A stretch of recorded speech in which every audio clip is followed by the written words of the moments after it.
حضرت عیسیٰ علیہ السلام ابن مریم علیہ السلام آخری نبی تھے اور بنی اسرائیل کی ہدایت کے لیے بھیجے گئے تھے۔ جیسا کہ ہم مریم علیہ السلام کی کہانی میں پڑھتے ہیں کہ مریم علیہ السلام ایک خاص بچہ تھیں، کیونکہ ان کی والدہ حنا نے اپنے بچے مریم کو اللہ سبحانہ و تعالی کی عبادت اور مقدس گھر کی خدمت کے لیے مریم علیہ السلام کی پیدائش سے پہلے ہی وقف کر دیا تھا۔ حضرت مریم علیہ السلام نے حضرت زکریا علیہ السلام کی ولایت میں پرورش پائی اور بچپن سے ہی اپنی زندگی اللہ سبحانہ و تعالی کی خدمت میں گزاری۔ مریم علیہ السلام ایک پاکیزہ اور پرہیزگار خاتون تھیں اور اللہ سبحانہ و تعالی کے احکامات کی پیروی کرتی تھیں، اور اللہ سبحانہ و تعالی نے مریم علیہ السلام کو پوری دنیا کی بہترین خاتون قرار دیا ہے۔ اللہ سبحانہ و تعالی کی مرضی اور حکم سے پاکیزہ مریم نے اپنے پیٹ میں ایک بچہ پیدا کیا جو حضرت عیسیٰ علیہ السلام تھے۔ اگرچہ اسے اپنے حمل کے بارے میں معلوم ہوا تو وہ پریشان اور خوفزدہ تھی، لیکن اللہ سبحانہ و تعالی پر ایمان کی وجہ سے اس نے اسے اللہ کی مرضی کے طور پر قبول کر لیا۔ اس نے اپنے آپ کو لوگوں سے اس ڈر سے الگ کر لیا کہ وہ شادی سے پہلے اس پر حاملہ ہونے کا الزام لگائیں گے اور اس کا فیصلہ کریں گے۔ حضرت عیسیٰ علیہ السلام کی ولادت بہت ہی غیر معمولی تھی اور دوسروں کے لیے ایک نشانی تھی۔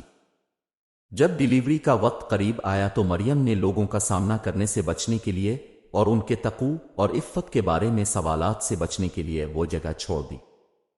حضرت مریم ایک کھجور کے درخت کے نیچے رک گئیں جب ان کے درد میں اضافہ ہوا اور وہیں حضرت عیسیٰ علیہ السلام کو جنم دیا۔ جب اس نے اپنے خوبصورت بچے کو دیکھا تو اسے بچے کے ساتھ دیکھ کر لوگوں کے رد عمل کے بارے میں سوچ کر وہ فکر مند اور پریشان ہو گئی۔ خوف اور پریشانی کے عالم میں اس نے کہا، افسوس، کاش میں اس سے پہلے مر جاتا اور ایک بھولی ہوئی چیز ہوتی۔ 19:30 پھر اسے ایک آواز سنائی دی جس نے اسے تسلی دی۔ آواز جبرائیل علیہ السلام کی تھی۔ تو نیچے سے ایک آواز نے اسے تسلی دی، غم نہ کرو، آپ کے رب نے آپ کے قدموں میں ایک نہر مہیا کر دی ہے۔ قرآن 19:24۔ اور کھجور کے اس درخت کے تنے کو اپنی طرف ہلائیں، یہ اب پر تازہ پکی کھجوریں گرائے گی۔ قرآن 19:25۔ پس کھاؤ پیو اور مطمئن رہو، اور اگر تم انسانیت میں سے کسی کو دیکھو تو کہو کہ بے شک میں نے رحمن سے پرہیز کرنے کی نظر مانی ہے، اس لیے آج میں کسی آدمی سے بات نہیں کروں گا۔ قرآن 19:26۔ اور اس نے بھی ایسا ہی کیا اور راحت ملی۔ اللہ سبحانہ و تعالی پر اپنے مکمل بھروسے کے ساتھ اس نے اپنے بچے کے ساتھ شہر واپس آنے کا فیصلہ کیا۔ جب وہ شہر میں داخل ہوئی تو لوگ اس سے بچے کے بارے میں سوال کرنے لگے۔ اس نے پھر بچے کی طرف اشارہ کیا اور خود ایک لفظ بھی نہیں بولا۔ نومولود بچہ صاف صاف بولنے لگا اور کہنے لگا، میں واقعی اللہ کا بندہ ہوں۔ اس نے مجھے کتاب دیے جانے اور نبی ہونے کا مقدر بنایا ہے، اور میں جہاں بھی ہوں اس نے مجھے بابرکت بنایا، اور جب تک میں زندہ رہوں مجھے نماز اور ذکر کا حکم دیا ہے، اور اپنی ماں کے ساتھ حسن سلوک کرنا۔ اس نے مجھے مغرور سرکش نہیں بنایا۔ قرآن 19:30، 31، 32۔ زیادہ تر لوگوں نے اتفاق کیا اور محسوس کیا کہ یہ بچہ عام بچہ نہیں ہے، تاہم بہت کم لوگوں نے اسے ایک عجیب چال سمجھا اور اس پر یقین نہیں کیا۔ اللہ تبارک و تعالی نے اپنے انتہائی بچپن میں بات کرنے کے علاوہ حضرت عیسیٰ علیہ السلام کو اور بھی متعدد معجزات سے نوازا، اور جوں جوں وہ بڑے ہوئے ان معجزات اور ان کی نبوت کے آثار بڑھنے لگے۔ وہ لوگوں کو آسانی سے بتا سکتا تھا انہوں نے کیا کھایا ہے، کیا کچھ چھپا رکھا ہے، اور وہ اللہ سبحانہ و تعالی کی مرضی سے ایک اندھے کو ٹھیک کر سکتا ہے۔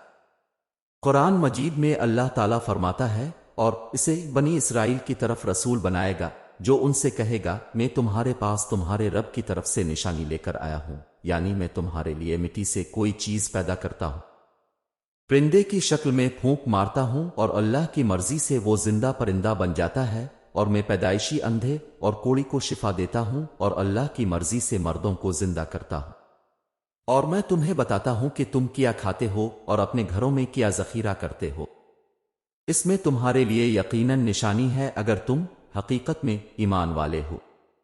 قرآن 3:49۔ ایک مرتبہ حضرت عیسیٰ علیہ السلام اپنی والدہ کے ساتھ یروشلم تشریف لے گئے جب آپ کی عمر تقریباً 12 سال تھی۔ وہاں اس نے بالغوں کے ایک گروہ کو دیکھا جو ایک مندر میں یہودی پادریوں کے لیکچر سن رہے تھے۔ وہ گروپ میں شامل ہوا اور لیکچر سننے کے بعد سوال کرنا شروع کر دیا اور اپنی رائے کا اظہار کیا۔ یہودی علماء اس کے سوالات سے پریشان اور الجھ گئے اور اس کا جواب نہ دے سکے۔ وہ چھوٹی عمر سے ہی علم سے بھرپور تھا۔ حضرت مریم علیہ السلام نے حضرت عیسیٰ علیہ السلام کے ساتھ ایک متمول اور متقی آدمی کے گھر میں قیام کیا۔ اس نے ان کا خیال رکھا۔ اس کے پاس بوڑھوں، بیماروں اور کمزوروں کے لیے خیرات کے لیے گھر تھا۔ اس نے انہیں کھانا کھلایا اور ان کی تمام ضروریات کو پورا کیا۔ اس نے گھر کی ایک دیوار کے پاس سونا چھپا رکھا تھا۔ ایک بار اس نے پایا کہ یہ چوری ہو گیا ہے۔ وہ اپنے گھر میں جمع ہوا اور پوچھا کہ سونا کس نے لیا؟ اس نے اصرار کیا کہ جب تک اس کا سونا برآمد نہ ہو جائے سب کو پکڑ لیا جائے۔ حضرت عیسیٰ علیہ السلام نے جو ابھی ایک چھوٹا بچہ تھا انکشاف کیا کہ ایک نابینا اور دوسرا مفلوج شخص نے مل کر سونا لینے کی سازش کی تھی۔ اس نے ان دونوں آدمیوں کا سامنا کیا تھا اور کہا تھا کہ وہ سونا واپس کر دیں گے یا ان پر بڑی مصیبت آئے گی۔ وہ حیران تھے کہ بچہ کیسے ہوگا، ایسا علم اور یقین۔ انہوں نے اس سے پوچھا کہ وہ کیسے جانتے ہیں، تو حضرت عیسیٰ علیہ السلام نے جواب دیا کہ اللہ تعالیٰ نے اس پر وحی کی ہے۔ سونا فوراً مالک کو واپس کر دیا گیا۔ 30 سال کی عمر میں حضرت عیسیٰ علیہ السلام پر وحی نازل ہوئی اور آپ کو بنی اسرائیل بھیج دیا گیا۔ وہ اس وقت الشام کے علاقے میں مقیم تھے جو اب شام، فلسطین، لبنان اور آردن ہے۔ اس نے اللہ سبحانہ وتعالی کے پیغام کو پھیلانا شروع کیا اور ظاہر کیا کہ وہ اللہ کے رسول ہیں۔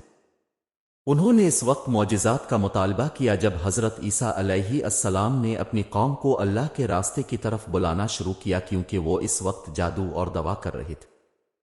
قرآن میں اس کا ذکر ہے اور وہ اللہ اسے عیسیٰ علیہ السلام کو کتاب اور حکمت اور تورات اور انجیل سکھائے گا۔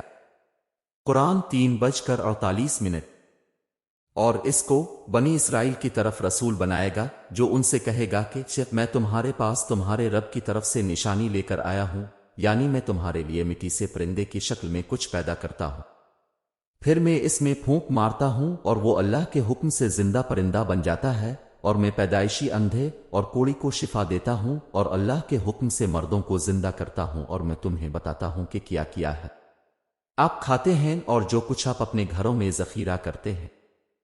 اس میں تمہارے لیے یقیناً نشانی ہے اگر تم حقیقت میں ایمان والے ہو۔ قرآن 3:49۔ ان آیات کے مطابق معجزات میں سے ایک یہ تھا کہ حضرت عیسیٰ علیہ السلام کو حکمت، قانون اور انجیل کی کتاب عطا کی گئی، تاہم یہ ان کے لیے ناکافی تھا۔